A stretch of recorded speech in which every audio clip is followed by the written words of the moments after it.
If you're ready to create a website, head over to wix.com/go/infographics to try out one of their premium plans right now. The age in which you are legally considered an adult, known as the age of majority, is most commonly 18 years of age.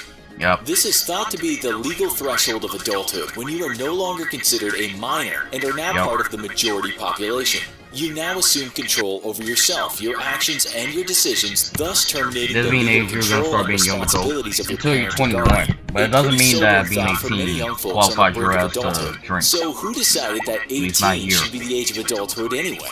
Welcome to this Not episode of the here. Infographics Show. How did 18 become the standard for adulthood? The age of majority is defined as the age at which a person is granted by law the rights and responsibilities of an adult. In the United States, 18 is the most common age of majority. Some states, however, grant majority after a person passes high school, and still others have it set even higher. Alabama and Nebraska, for instance, have the current age of majority at 19, while Mississippi is at 21. Nonetheless, the age of majority does not affect voting age, which by law is set at 18 due to the 26th Amendment to the Constitution, giving 18-year-olds the right to vote in federal, state, and local elections. Let's just cover a few bases before we dive right into how 18 became the legal age of adulthood. There are a couple of terms that sound similar to the age of majority or the legal age of adulthood that you should know. The first one is the age of consent, which, like the age of majority, varies by state. As you already know, the age of majority means that you are now legally considered an adult. You are granted the rights and responsibilities of adulthood, like opening a bank account, purchasing a car, renting an apartment, buying a lotto ticket, and lots of other fun and legally contracted things. You can still get a cop for 18, comes like the great usual is like 16. You now also I get get to be a, held like legally 16, you accountable get a for your 15 actions. for That's a lot of pressure for someone who's someone just to out of cut the high cop. school, but it's I'll a draw. real eye-opener. Welcome to the real world, kid.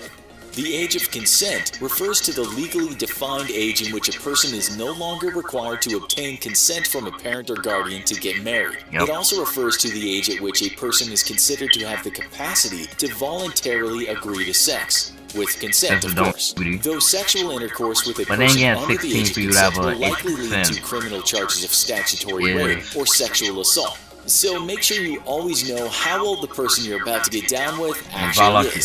Another term confused with the age of majority is the age of license. Like we mentioned before, the age of majority is the age at which a person is legally recognized as an adult. The age of license, however, is the age at which a government grants a person license or permission to engage in certain activities, like buying and consuming alcohol and tobacco, or if it's legally sold in your state, cannabis products. It also includes driving a motor vehicle and entering into certain kinds of contracts, like renting a car. In some cases, the age of license is even different than the age of majority. For example, you can get your driver's license at 16, even though the age of majority is 18. Or you could be the age of majority but not allowed to legally buy or consume alcohol until reaching the age of license, which is, of course, 21.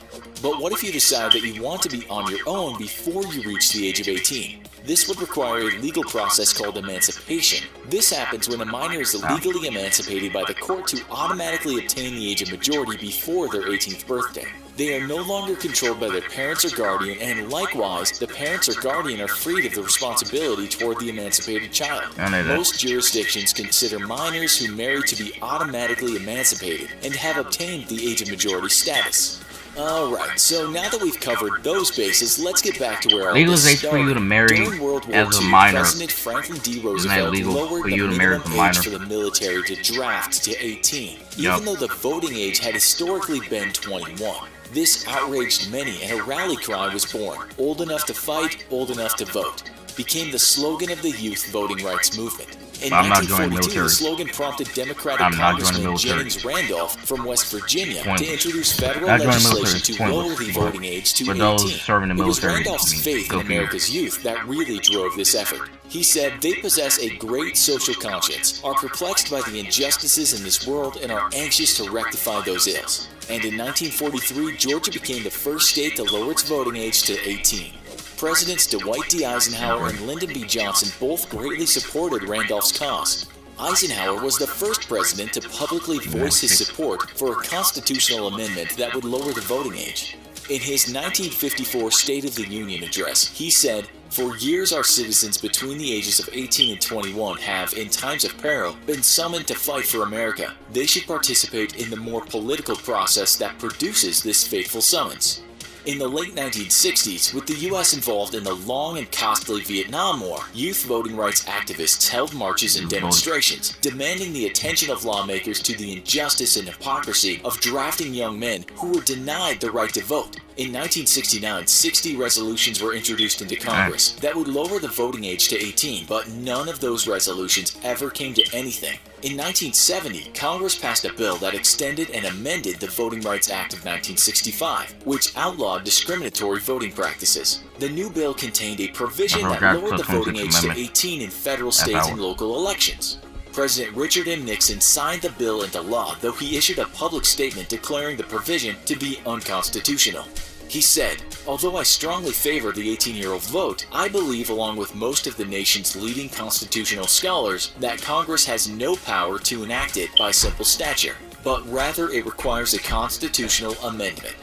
In the 1970 case of Oregon versus Mitchell, the U.S. Supreme Court was tasked with reviewing the constitutionality of the provision. A divided Supreme Court ruled that Congress had the authority to lower the voting age in federal elections, but lacked the power to do so for state and local elections. Under this verdict, 18 to 20-year-olds were now eligible to vote for president and vice president, but not eligible to vote for state officials in the same election. Naturally, this outraged many, resulting in large public demonstrations, led by the youth who were being drafted but not allowed the right to vote. This was the groundwork that paved the way for a constitutional amendment. Congress proposed the 26th Amendment, which provides the right of citizens of the United States who are 18 years of age or older to vote shall not be denied or abridged by the United States or any state on account of age.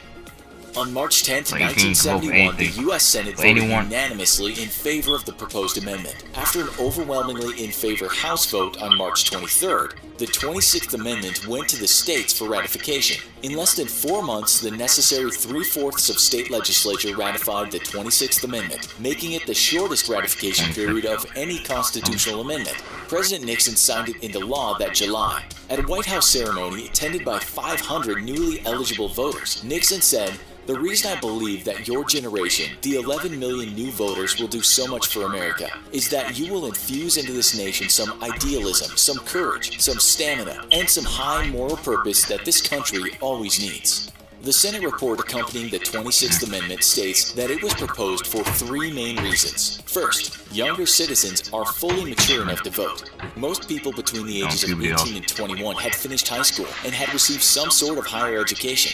Secondly, 18-year-olds bear all or most of an adult's responsibilities. This consideration was especially important since more than 11,000 Americans killed in Vietnam were under the age of 20. Third, young voters should be given the opportunity to influence our society in a peaceful and constructive manner. Excluding 18-year-olds from the political process resulted in violent protests against the government. It might be a bit of a mystery why exactly we decided 18 was the standard for adulthood, but it's no mystery why Wix is the standard for great websites. With a robust selection of fully customizable templates and tools that let you build from scratch, Wix has everything you need to get started designing a great website today. And if design isn't your thing, Wix's ADI feature can build one for you by just answering a few simple questions. You can finally create that amazing website that you've been putting off because maybe you just didn't know how by going to wix.com/go/infographics.